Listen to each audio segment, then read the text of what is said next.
20 বছর আগে কি হয়েছিল আর্য এবং অপুর জীবনে। সম্প্রতি ধারাবাহিকের নতুন টুইস্ট দেখে বেশ চমকে গিয়েছেন দর্শকেরা। আবার সেই 20 বছর আগের পুরনো স্মৃতি ফিরে এসেছে। ধারাবাহিকে এন্ট্রি নিয়েছে নতুন চরিত্র মেঘরাজ। মেঘরাজ এখন চলছে প্রতিশোধের আগুনে। আর্যকে শেষ করেই ছাড়বে সে।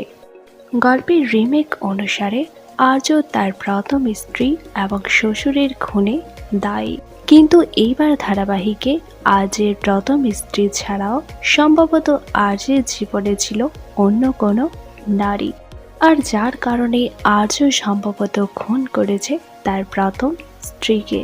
কিন্তু আর্যর জীবনে আসা কে সেই রহস্যময়ী নারী, আর ওই নারীর সাথে কি সম্পর্ক মেঘরাজের?